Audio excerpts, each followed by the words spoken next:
Comenzamos este estudio de ética cristiana, y hoy vamos a ver la introducción. Vamos a ver la introducción de este tema. Y hermanos, de verdad, si hay algo en la vida que desde que tenemos conciencia, usted no me va a dejar mentir, es tomar decisiones. ¿Verdad que sí? ¿Verdad que sí? Todos experimentamos el tomar decisiones. ¿Quieres recambio? Sí. Y en esas decisiones, hermanos, siempre hay, en esas decisiones, en esa toma de decisiones, hay varias preguntas. Si quieres darle, Fer, hay varias preguntas que podemos ver ahí. ¿Qué preguntas hay ahí, hermanos? Y yo creo que podemos hacernos más.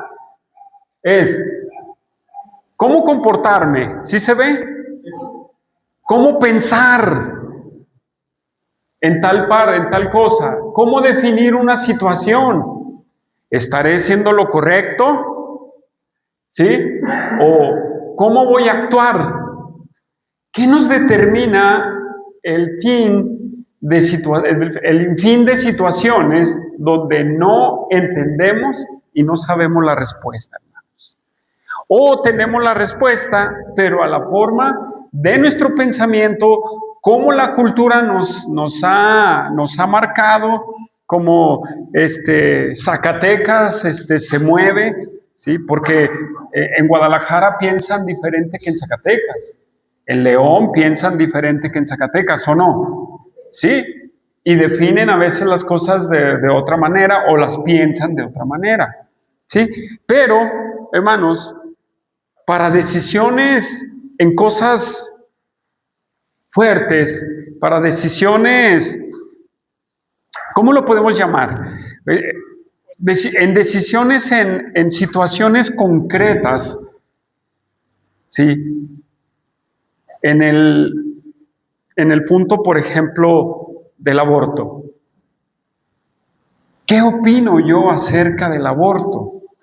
¿Qué opino yo acerca de la eutanasia? ¿Qué opino yo acerca de qué es lo que voy a hacer si yo veo que a una persona se le cae la cartera? ¿Qué voy a hacer yo? ¿Qué estoy pensando cuando veo una cartera llena de billetes? ¿Qué estoy pensando yo? ¿Cuál es la forma en la que debemos de actuar? Moralmente todos decimos, pues se la regreso, ¿verdad que sí? Pero muchos, ¿qué dicen? No. Dios me la mandó y tengo mi necesidad. Hermanos, pero estás viendo que a la persona se le cayó, tú lo estás viendo a esa persona. ¿Verdad que sí?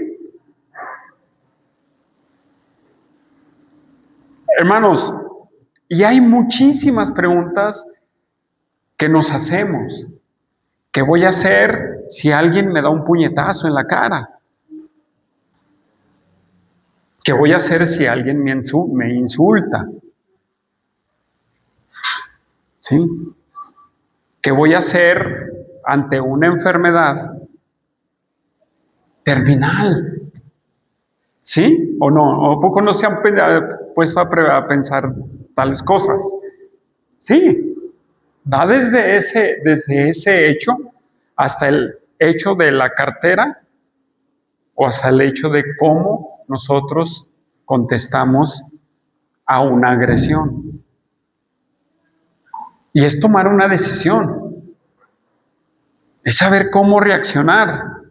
¿Y cómo reaccionamos ante tales agresiones? ¿Cómo reaccionamos ante tal agresión?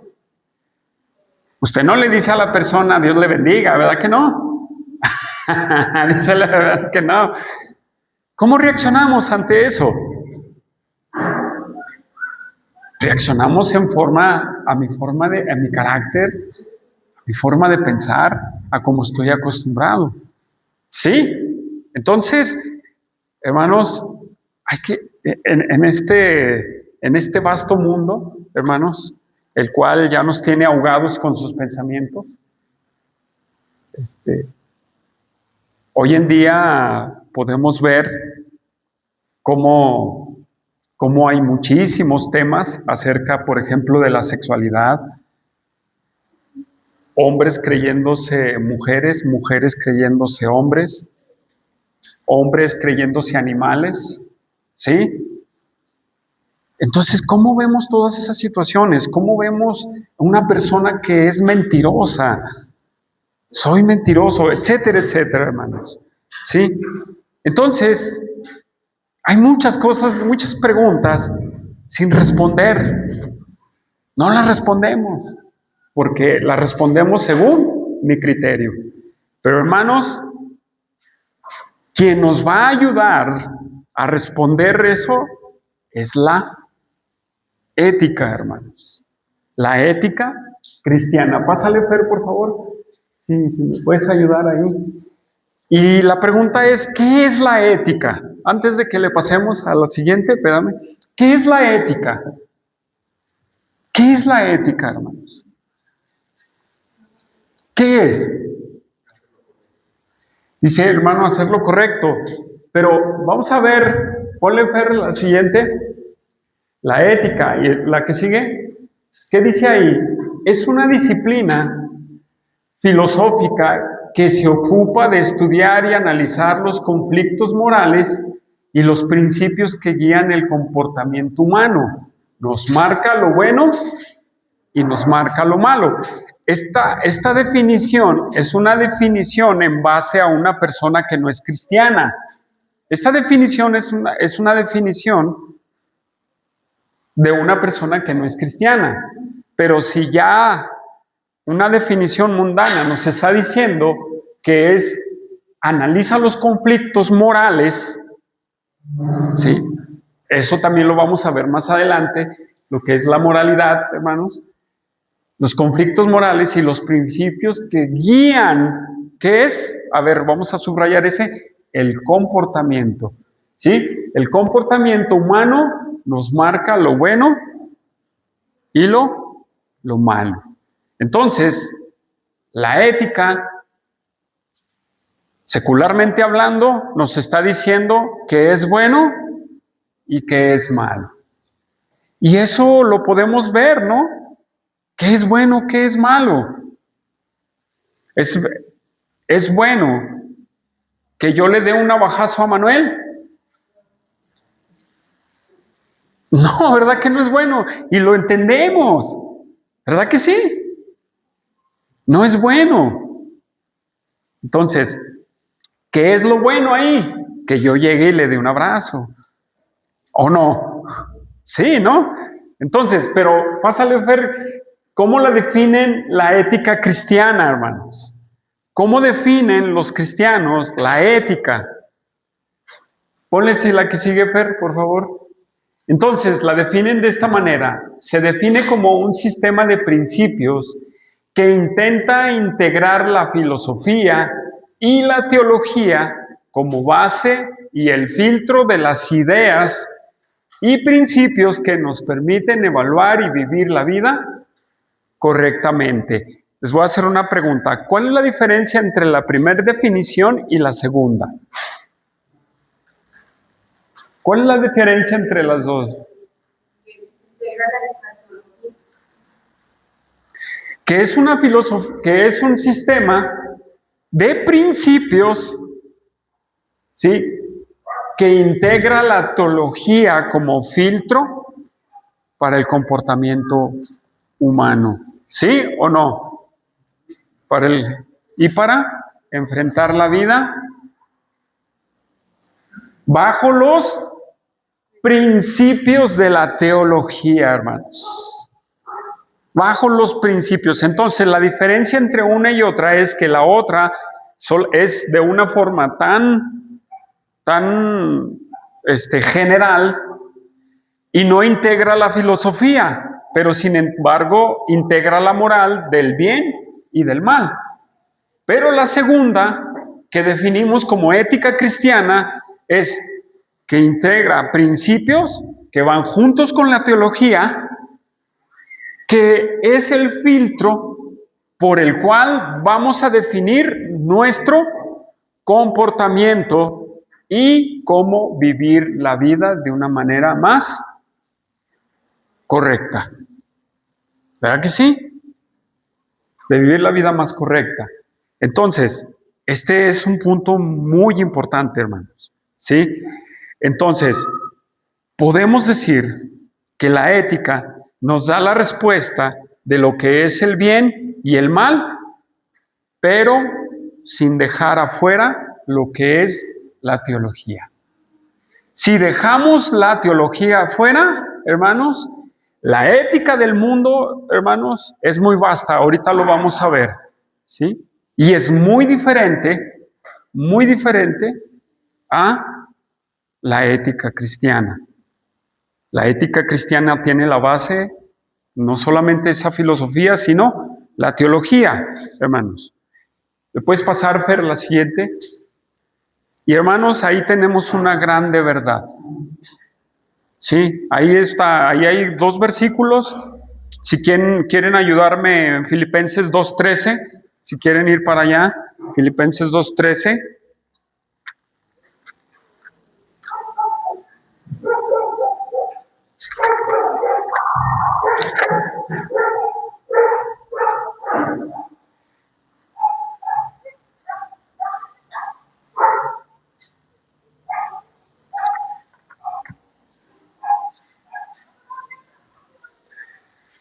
Sí. Entonces, solo podemos lograrlo, entender lo correcto, lo malo y lo bueno, solamente filtrado a través de la palabra de Dios y con la ayuda del Espíritu Santo. ¿Sí? Solamente para llegar a entender esa filosofía junto con la teología, lo vamos a entender solamente con la ayuda del Espíritu Santo. Miren, Filipenses 2:13 dice, ¿quién lo tiene? Dice 13, porque Dios es el que vosotros produce, así el querer como el hacer por su buena voluntad. Sin el Espíritu Santo, las verdades que están en la Biblia, ¿sí? Sin el Espíritu Santo, las verdades que están en la Biblia no pueden determinar que tú hagas lo correcto.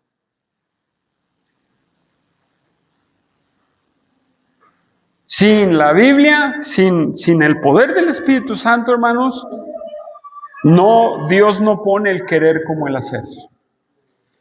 ¿Sí? Es una verdad importante. Por eso le llamamos ética cristiana. Y la teología va acompañada del Espíritu Santo, hermanos. ¿Sí? Entonces, el punto importante aquí es la palabra de Dios y la ayuda del Espíritu Santo. Hebreos 5:14, alguien que me ayude a leer Hebreos 5:14. Sí, adelante, Juan. Pero el alimento sólido es para los que han alcanzado madurez, para los que por el uso tienen los sentidos ejercitados en el discernimiento del bien y del mal. Entonces, para entender el bien y el mal, debemos de estar ejercitados en la palabra de Dios.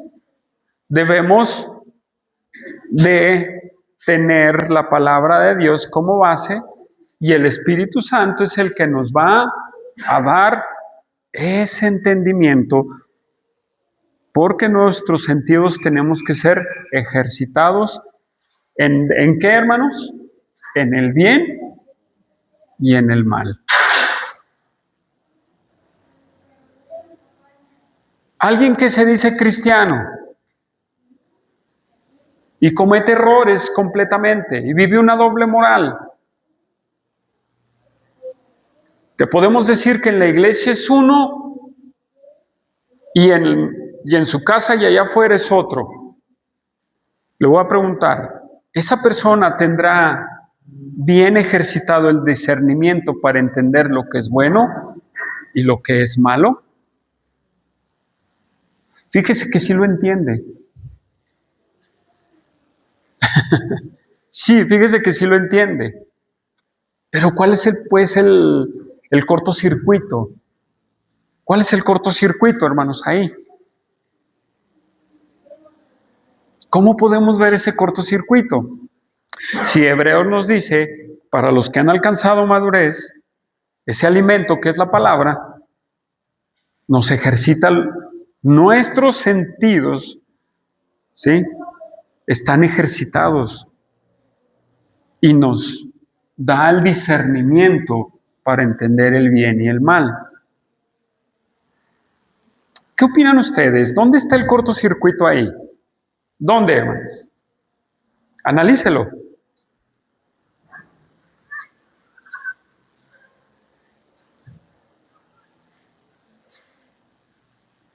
Veo que te da risa.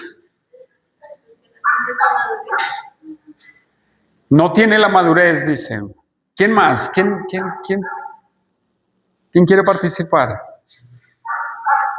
Falta la aplicación. Entonces, uno puede ser la madurez, la falta de madurez, y puede ser válido, pero ¿cuál es la otra, Juan? Falta la aplicación del conocimiento.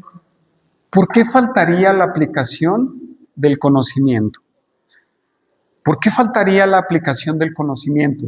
Si la palabra es la que nos da el bien y el mal, nos da el entendimiento del bien y el mal. Esa es una, Lupita. Sí, la falta del Espíritu Santo, hermanos, es la que nos hace... Tú puedes entender que está mal tu comportamiento, pero el cortocircuito es porque no hay Espíritu Santo en la persona. Y voy a dar la validez también de una persona inmadura, ¿sí? Que a lo mejor conoce, pero nada más conoce. ¿Sí? Y es inmadura porque solamente conoce y a lo mejor puede hablar, pero esa palabra no la ha comido y no la ha saciado. Pero el Espíritu Santo, la ausencia del Espíritu Santo, hermanos, es lo que nos lleva a ese cortocircuito de sí entendemos el bien y el mal, pero no llegamos a la práctica. ¿Por qué? Hebreo nos dice que nos ejercita en el discernimiento del bien y del mal.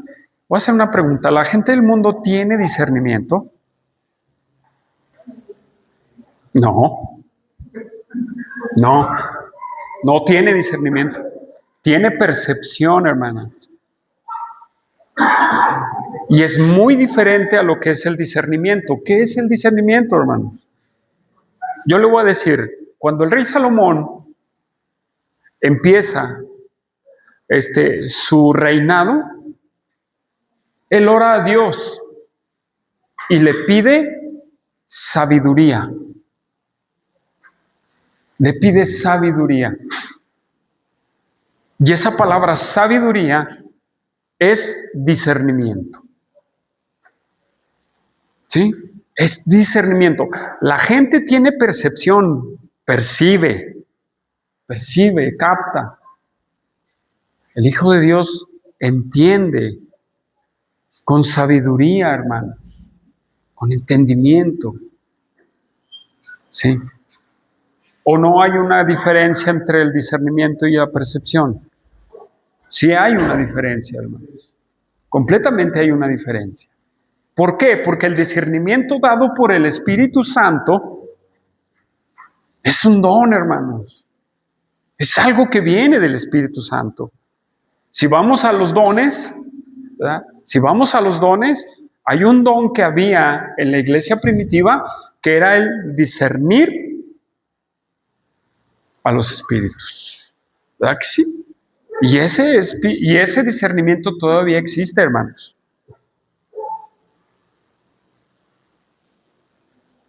¿Sí?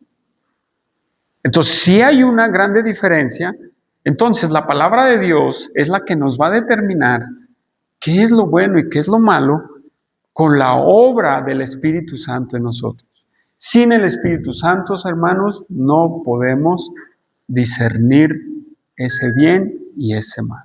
Podemos tener el entendimiento, pero el discernir, hermanos, nos lleva a hacerlo. Les voy a decir por qué. ¿Qué creen que significa la palabra sabiduría en la Biblia?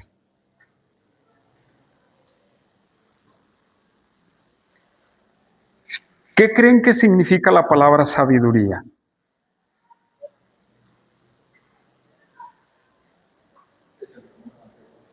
¿Mm? Sí, así la define así lo dice el proverbio, ¿verdad? El principio de la sabiduría es el temor a Jehová. Pero cuando vamos a la palabra sabiduría, hermanos, sacando el significado de la sabiduría, ¿sabe qué es lo que significa? Es el conocimiento aplicado. Así es como se define en el griego, conocimiento aplicado. Esa es la sabiduría.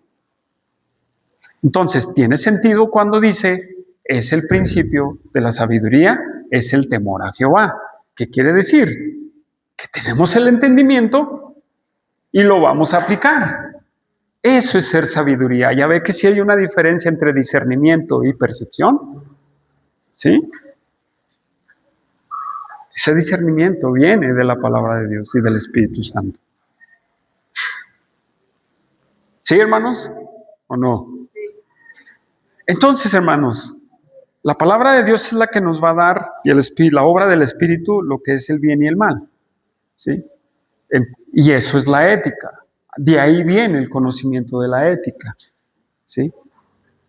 En donde tiene la teología como filtro que nos va a ayudar a nosotros a actuar bien en nuestra vida diaria, que nos va a ayudar a actuar conforme a Dios en nuestra vida diaria.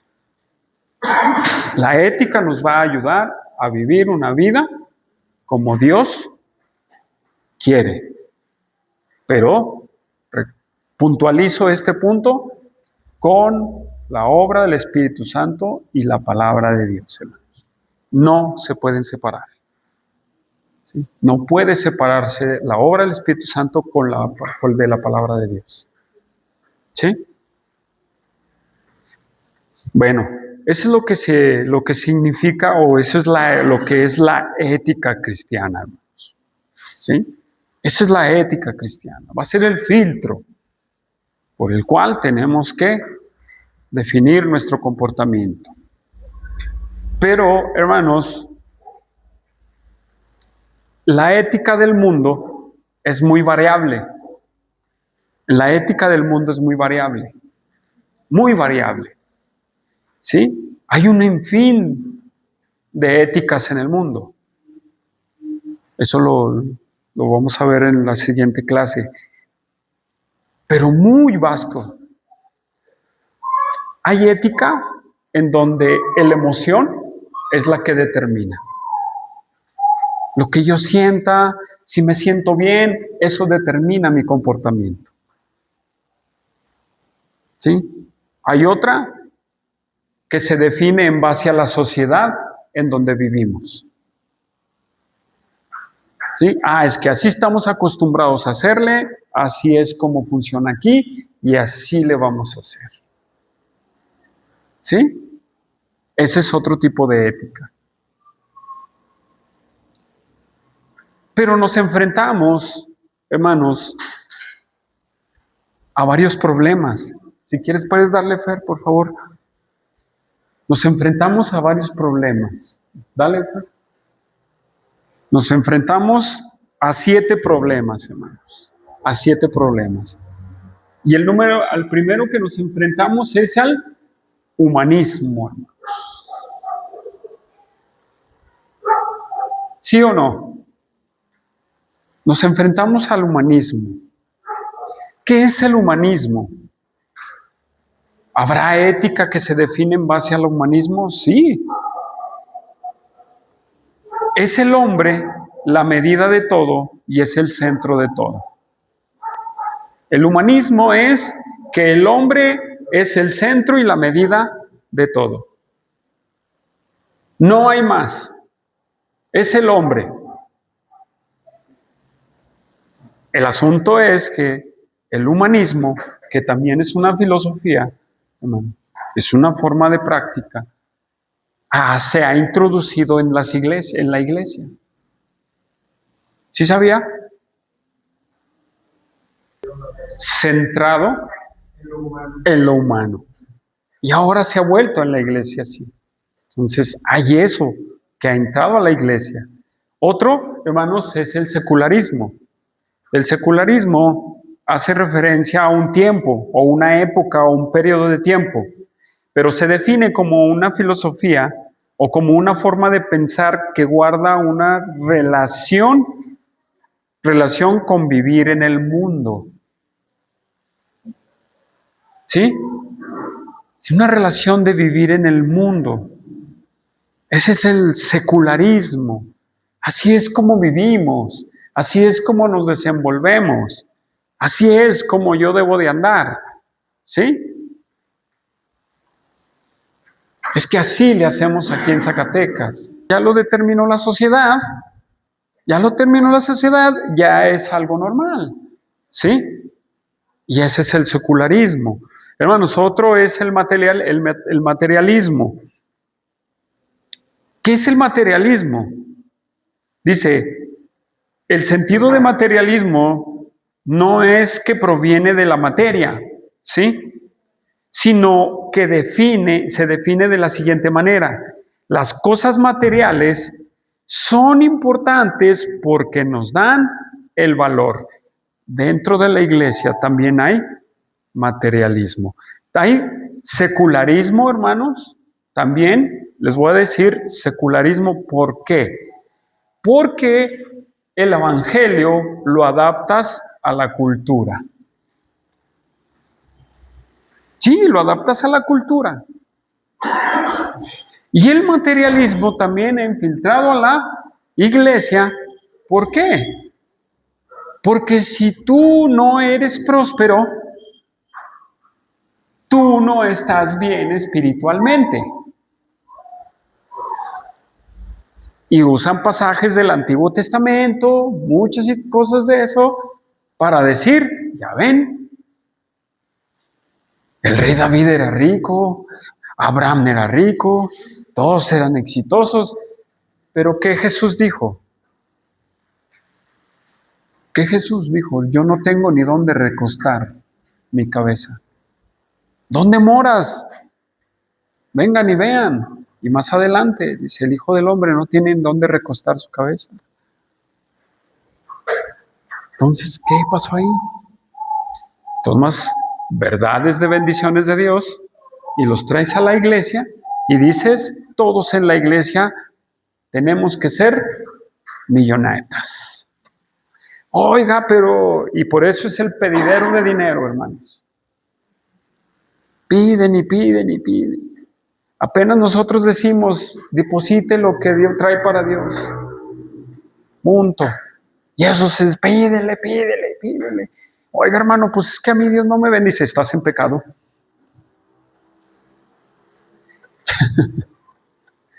Del materialismo, muchas iglesias ponen su auge en el materialismo. No está mal, hermano, tener. Pero el problema de esto es que el valor, mi valor, lo que yo valgo, es por lo que tengo. Mi carro, mi casa, mi iPhone, etcétera, etcétera, etcétera. No, hermanos, ese es nuestro valor. Pero es algo que también se mete en la iglesia. Y el valor que nosotros tenemos, no es el material, es el espiritual. ¿De qué? De que somos hijos de Dios. Eso es lo que nos tenemos que entender que eso es lo que nos da valor. ¿Sí?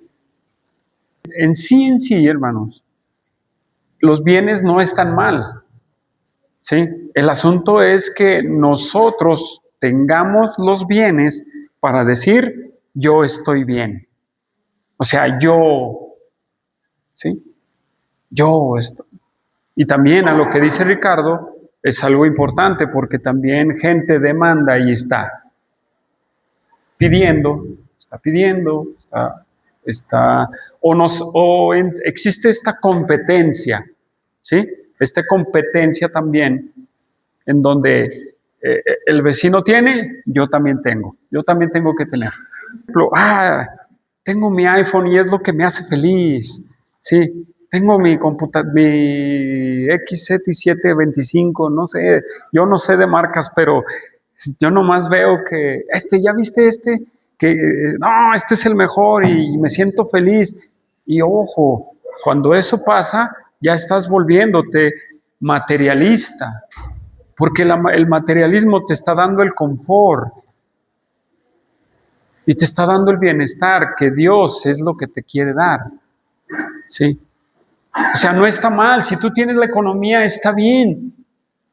El problema es que cuando tú te sientes pleno, cuando abrazas bueno, estoy poniendo de ejemplo un celular, te sientes pleno con un celular y es el mejor, pues estás mal. Ese es un materialismo, hermanos. Muy bien, sigo adelante. El existencialismo, hermanos, ese es otro que nos pega. Este existencialismo, diríamos que fue del siglo XIX, ¿verdad? Con el filósofo Jean-Paul Sartre, ¿sí? Alguien que conozca del filósofo Jean-Paul Sartre fue un filósofo que formó esta filosofía del existencialismo, ¿sí? Y también Friedrich Nietzsche, que fue otro que habló del existencialismo. Pero, ¿qué quiere decir el existencialismo? El existencialismo se centra en la libertad, hermanos, y en la responsabilidad individual de las emociones y el significado de la vida. ¿Sí, hermanos? En otras palabras, el individuo es responsable de sí mismo, él determina sus propios valores y no tiene a nadie a quien rendirle cuentas. Los promotores de la filosofía atea, ellos, lo que son estos filósofos, que dicen, no, yo determino lo que soy, yo determino mis valores, yo determino lo que voy a hacer, ¿sí? Yo, ¿sí?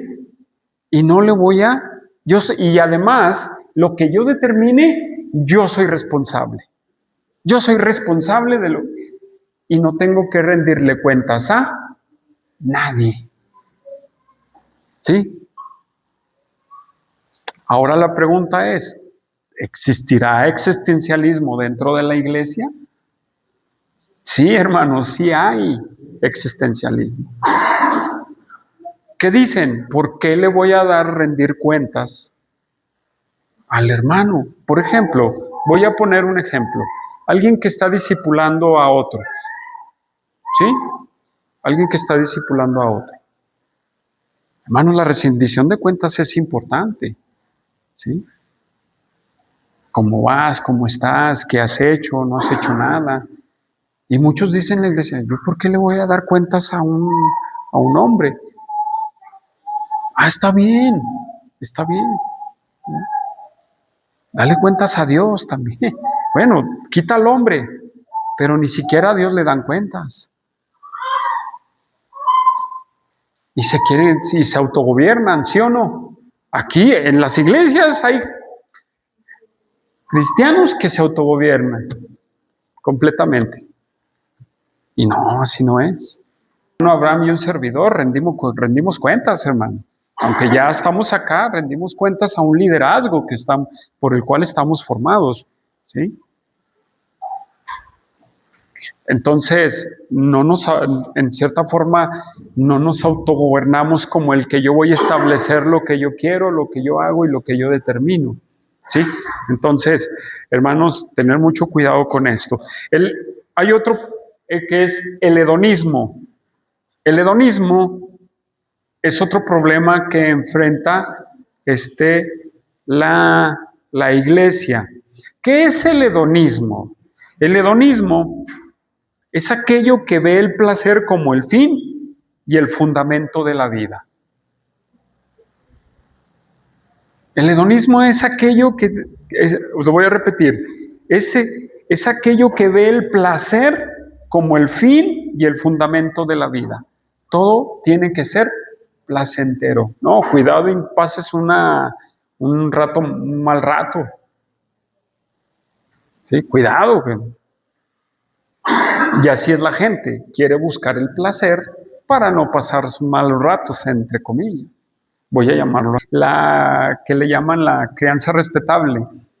Pero creo que estaba viendo a alguien, está mal definida y la definen así como lo acabas de decir. ¿Qué quiere decir? No, que mi hijo no se caiga. No, que no se caiga, que no le pasa nada, es intacto. Que no se frustre, denle la tablet para que no se frustre, préndanle la tele para que no llore. ¿Sí? No. ¿Y qué es lo que causa los celulares y todo eso? Es un placer. ¿O no? Es un placer. Bueno, es el resultado, hermano. Lo que causa es un placer. Ver imagen tras imagen, tras imagen, tras imagen. ¿Sí? Pero, hermanos, esto del hedonismo da desde la sociedad, en lo personal y también dentro de la iglesia. Si yo no me sentí bonito, bien, a gusto, no estoy bien. Me voy de esta iglesia porque aquí yo no siento el placer. ¿Han escuchado eso? Aquí yo no siento bonito, no. Aquí no veo que se derrame el Espíritu Santo donde yo me sienta, así con esa euforia que se provoca. ¿Alguien ha estado en un culto pentecostal? Bueno, yo creo que sí, ¿verdad? ¿Qué se vive ahí? Son las puras emociones a flor de piel. Gente que se cae, gente que se excita. Pero ¿qué pasa cuando les empieza a decir, arrepiéntete? Eres un pecador. A ella no les gusta, a ella eso ya no es placentero para ellos. ¿O sí? No es placentero, hermanos. Entonces, el pragmatismo, hermanos, ese es otro punto. El pragmatismo, ese nace en Estados Unidos, hermanos. ¿Sí? La nación americana es la más pragmática de las que hay. Porque funciona, así le hacemos. De allá viene todo el pragmatismo. ¿Sí?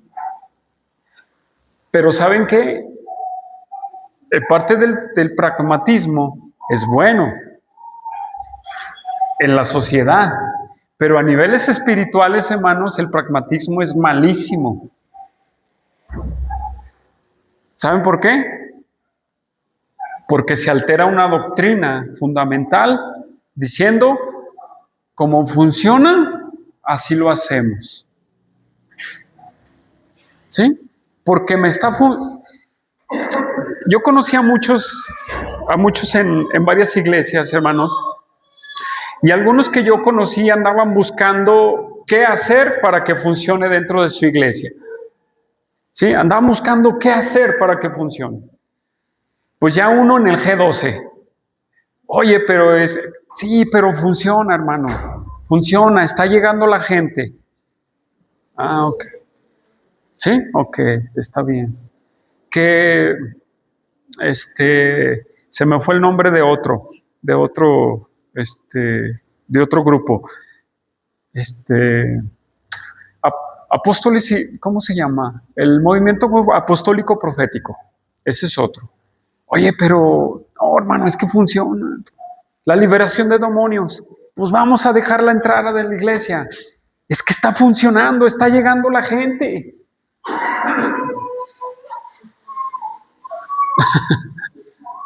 Eso es pragmatismo, hermanos. ¿Sí?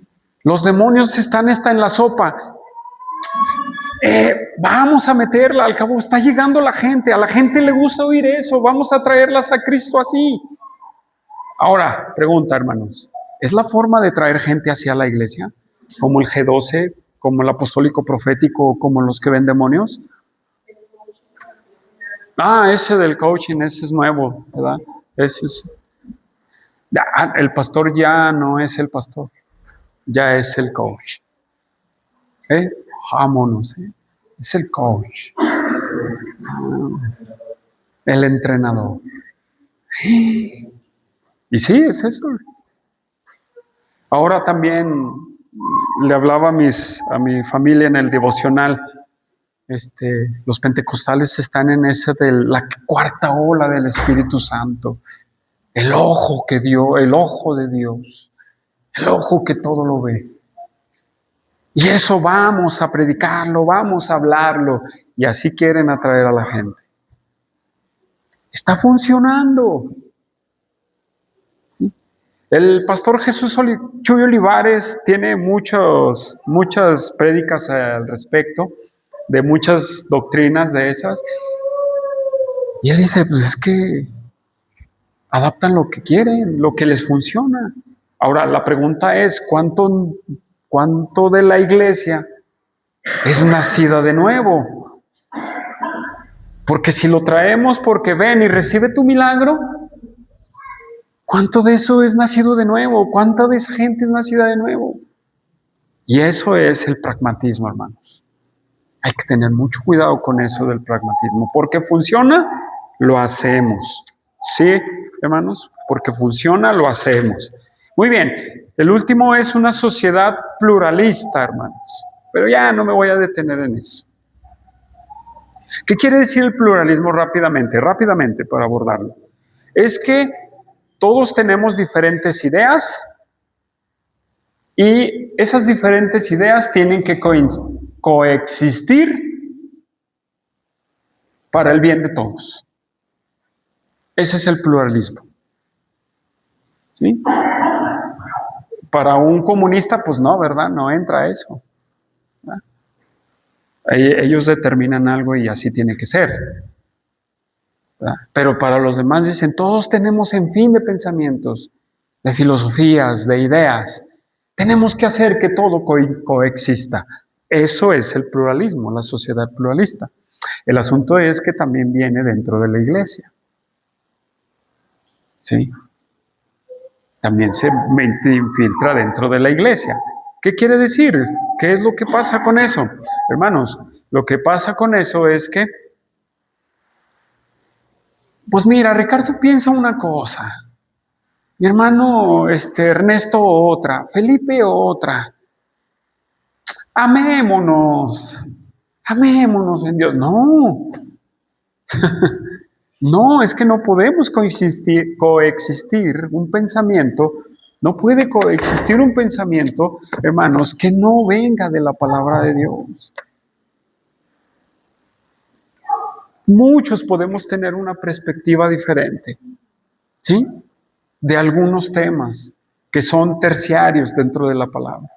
Pero cuando venimos a doctrinas principales como la salvación, hermanos, ¿sí? Como la iglesia, la deidad de Jesús, hermano. ¿Sí? Los atributos de Dios son inflexibles, hermanos, esos. No los puedes manipular a tu propio pensamiento. La Biblia los determina muy bien, hermanos. ¿Sí? Muy bien determina todo. Todo el cuadro doctrinal, la Biblia lo determina y lo traza completamente. ¿Sí? Y nos volvemos pluralistas también dentro de la iglesia. Entonces, esos son los problemas, 7 problemas que enfrentamos también dentro de la iglesia, hermanos, y que tenemos que tener mucho cuidado. Muy bien, hermanos. Pásale, Fer, a la siguiente. A la siguiente. ¿Cómo identificamos lo que es la ética cristiana? Para terminar, hermanos. ¿Cómo determinamos? Si quieren nos vamos una por una, Fer. ¿Sí? Vamos una por una. La primera. Ahí ya. Está determinada la ética cristiana por la palabra de Dios. En lo que respecta a la iglesia, la palabra de Dios es la que nos dice cuál es el camino a seguir. ¿Sí? Está determinada por la palabra de Dios. La ética del cristiano está determinada por la Biblia. ¿Sí? No más. No es que aquí traigo yo el libro de John MacArthur. No. Está determinada por la palabra de Dios. A lo mejor el hermano tiene argumentos para hablar de eso. ¿Sí? Pero eso es diferente a que él nos interprete lo que está determinado en la palabra de Dios. ¿Sí? Primera de Timoteo 3, 16 y 17, toda escritura es inspirada por Dios y útil para redarguir, corregir, enseñar e instruir para que el hombre de Dios sea enteramente útil para toda buena obra, hermano. Entonces es la palabra de Dios. La que sigue, Fer, por favor. Aquí me voy a ver muy deontológica, hermanos. Qué rembombante, ¿verdad? Lo único que significa, hermanos, es que está relacionada con el deber. Eso es lo que significa deontológica. Está relacionada con el deber. La ética nos determina un deber. O sea, la Biblia nos determina el deber que tenemos como hijos de Dios. ¿Sí? Les voy a poner un ejemplo. El chisme. ¿Es un deber nosotros tener el chisme? ¿Qué es lo que nos determina el deber en la palabra de Dios? El chisme no, es más, es quitarlo. El deber para poner en práctica es quitar el chisme, no hacerlo. ¿Verdad que sí? Entonces, hermanos, tenemos una responsabilidad del deber. Es como cuando trabajamos. Usted llega a su trabajo y tiene un deber para hacer, ¿sí o no? O usted llega y hace lo que usted quiere. Si usted es patrón, sí. Pero si usted llega a un trabajo, le van a decir, mira, vas a hacer 3 bultos de bolillo, me vas a hacer medio bulto de piezas y me vas a sacar ojos de pancha y me van a dar la lista de lo que tengo que hacer. ¿Verdad que sí? Y la Biblia también nos determina el deber que tenemos nosotros, lo que debemos de practicar. ¿Sí? Hermanos, la tercera, por favor. Nos determina, es lo mismo, nos determina lo que debemos de hacer. ¿Sí? Nos enseña la forma de la conducta, hermanos. El cuarto, Fer, por favor.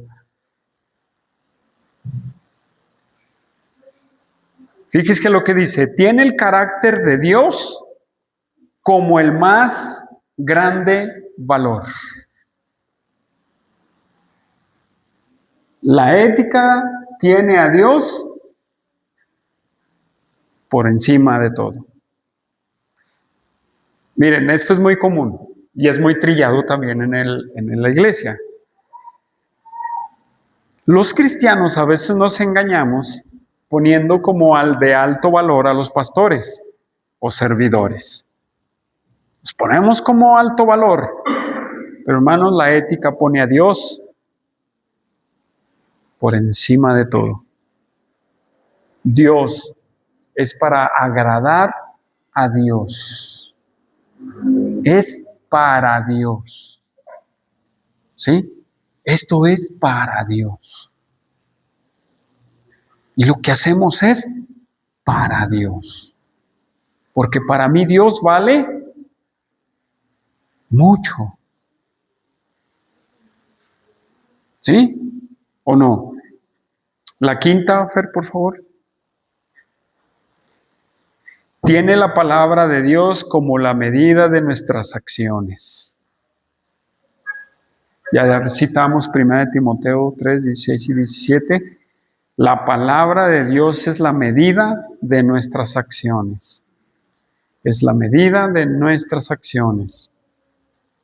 Entonces, si yo le voy a dar el navajazo a Manuel, habrá en la Biblia donde me diga, hijo mío, tú tienes que navajear a Manuel. No, ¿verdad? Pero somos bien astutos, nosotros nos los inventamos. Nuestra conducta, ¿qué es? Acabamos de ver Primera de Juan. Y Primera de Juan nos atiborró de amor por mucho. ¿Sí? Entonces, Juan nos habló de las acciones del amor que nosotros debemos de tener hacia nuestros hermanos y hacia los demás. Ahora, hermanos, les pregunto, ¿cuántos de nosotros estamos poniendo en práctica el amor entre nosotros? Hermanos, vamos a tener que amarnos. No somos perfectos. No somos la perfección andando. ¿Sí? Todos vamos a fallar. Todos. Y la conducta es amor. ¿Qué pasa cuando yo me enojo con un hermano? ¿Qué nos dice la palabra de Dios? ¿Sí? Tengo que ir a hablar con mi hermano. ¿Verdad que sí? Muy bien, la que sigue. Y hermanos, nos llama a rendir cuentas a Dios. ¿Qué quiere decir? Arrepiéntete, hermano. Arrepiéntete delante de Dios. Está bien si no quieres venir o con el que te está discipulando o con el hermano que está ahí contigo, pero ¿sabes qué? Arrepiéntete delante de Dios. ¿Sí? Arrepiéntete.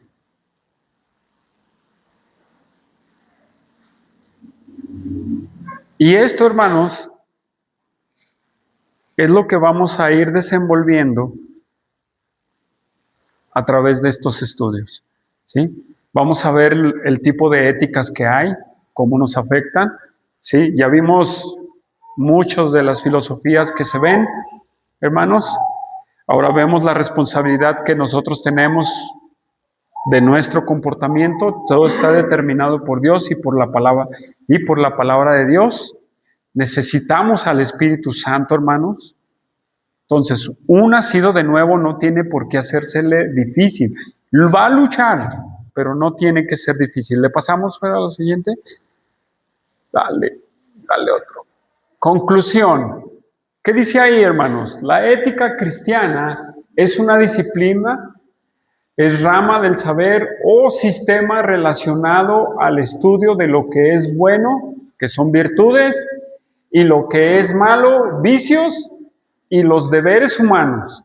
Nos ayuda a discernir lo bueno y lo malo, lo correcto y lo incorrecto, y el sentido de nuestro deber como hijos de Dios en todas las situaciones de la vida. Por eso, hermanos, comamos Biblia.